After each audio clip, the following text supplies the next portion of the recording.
Nama saya Nurul Eka Huda dari kelompok 2. Di sini saya akan menyampaikan hasil wawancara yang sudah kami lakukan bersama tim BPP dari Kecamatan Mojosongo. Berhubung durasi video yang terbatas, di sini saya hanya akan menyampaikan beberapa pertanyaan saja. Pertanyaan yang pertama yaitu dalam setiap kegiatan penyuluhan, materi apakah yang paling banyak direspon? Untuk BPP Kecamatan Mojosongo sendiri, materi yang paling banyak direspon yaitu membuat pupuk organik yang berupa pupuk organik padat maupun pupuk organik cair. Yang kedua yaitu pelatihan apa sajakah yang rutin dilaksanakan di BPP tempat Bapak Ibu bekerja. Pelatihan yang rutin dilaksanakan di BPP kemarin yaitu pelatihan pupuk organik yang jelas dilaksanakan bersama beberapa anggota kelompok tani yang ada di Kecamatan Mojosongo tersebut. Dan di situ kebetulan ada beberapa anggota kelompok tani yang aktif melaksanakan kegiatan penyuluhan bersama BPP Kecamatan Mojosongo. Nama saya Muhammad Razmi. Di sini saya akan menyampaikan hasil wawancara yang dilakukan di BPP Mojosongo. Pertanyaannya, apakah pernah mengadakan kerjasama atau usaha bersama yang bersifat pribadi dengan petani binaan Bapak atau Ibu? Jawabannya pernah. Di BPP Mojosongo pernah melakukan kerjasama usaha yang bersifat pribadi.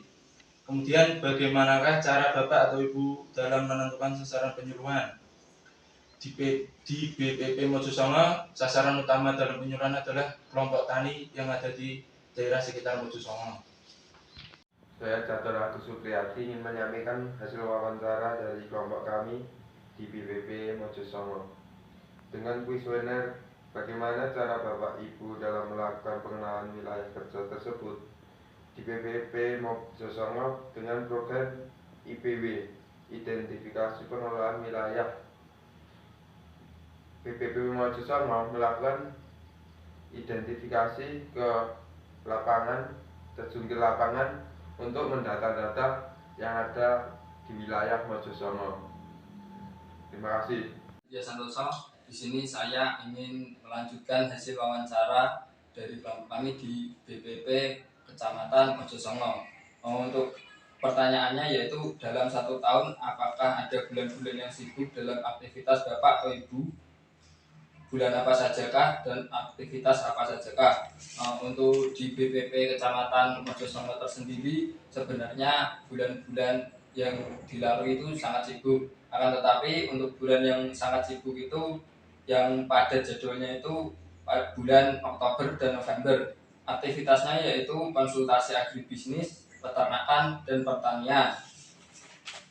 Pertanyaan selanjutnya yaitu bagaimana tanggapan Bapak atau Ibu dengan penyuluhan yang dilakukan pihak swasta. Di sini yang dimaksud yaitu yang bermitra dengan petani. Untuk tanggapannya itu sangat bagus sekali. Di sini harus ada teori yang dibutuhkan petani karena di BPP Kecamatan Mojosongo tersendiri itu menyediakan fasilitas-fasilitas untuk pihak swasta atau yang bermitra dengan petani. Di sini saya akan menyampaikan hasil wawancara di BPP Mojosongo yang berupa identitas penyuluh. Penyuluh yang kami wawancarai yaitu Bapak Joko Setianto yang berumur 54 tahun dan sudah bertugas sebagai penyuluh selama 15 tahun. Penghargaan yang dia terima yaitu juara 2 tingkat nasional sebagai lomba video penyuluhan.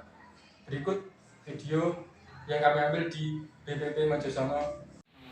Sebelumnya mohon maaf mengganggu waktunya sebentar Pak. Di sini saya dari program studi Fakultas Peternakan dan Pertanian dari Universitas Boyolali ingin melaksanakan praktikum ilmu komunikasi dan penyuluhan terkait di bidang penyuluhan sini.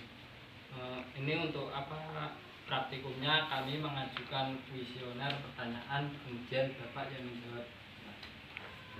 Untuk pertanyaan pertama, dalam setiap kegiatan penyuluhan berapa persenkah porsi untuk penjelasan materi, tanya jawab, dan latihan praktek? Ya, terima kasih. Dalam hal ini untuk kegiatan kami di penyuluhan itu untuk persentase daripada materi itu ada 30%. Sementara untuk tanya jawab itu biasanya lebih banyak 50%, dan untuk latihan atau praktek di lapangan itu 20%. Itu Mas. Itu pertanyaan dari saya. Terima kasih. Terus ada yang lain, monggo. Iya. Dari saya Pak, ini saya mau bertanya, dalam setiap kegiatan penyuluhan, materi apakah yang paling banyak direspon? Untuk kalau di BPP ini itu yang paling banyak direspon oleh petani itu membuat pupuk organik, kemudian ini untuk membuat agensi hayati, Mas. Kemudian masih ada lagi. Kemudian pertanyaan dari saya, Pak, dari sumber manakah Bapak memperoleh bahan untuk penyuluhan tersebut?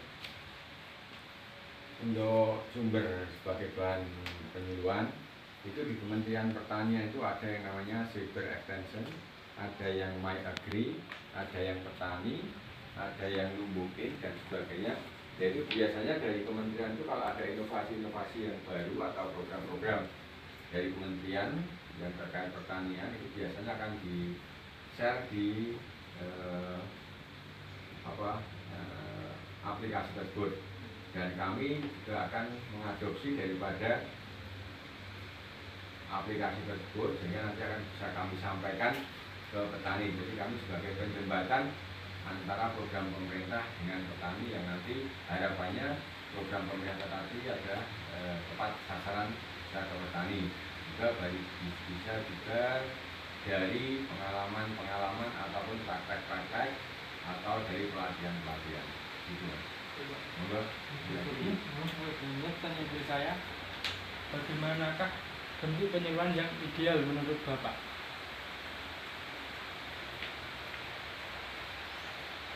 Bentuk ideal, yang ideal kami adalah selalu koordinasi bentuk penyuluhannya dan laku susi, latihan, kunjungan, supervisi, dan evaluasi. Jadi kami juga melakukan penyuluhan itu bisa dengan kunjungan itu bisa secara kelompok, bisa juga dengan ke petani langsung ke lahan. Semoga berhasil. Selanjutnya pelatihan akar sajadah yang rutin dilaksanakan di BPP tempat Bapak bekerja. Ini yang perlu dilakukan di BPP Mojosongo ini membuat pupuk organik padat maupun cair. Juga agensi hayati. Juga demikian agensi hayati. Oke, ada lagi? Sudah Pak, setelah itu ya pertanyaan dari kami. Terima kasih sudah meluangkan waktunya. Apabila dari kami ada kesalahan, mohon maaf.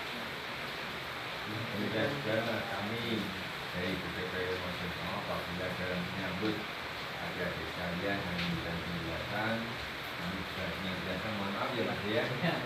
Mohon nanti juga apa yang kalian dapat bermanfaat. Demikian.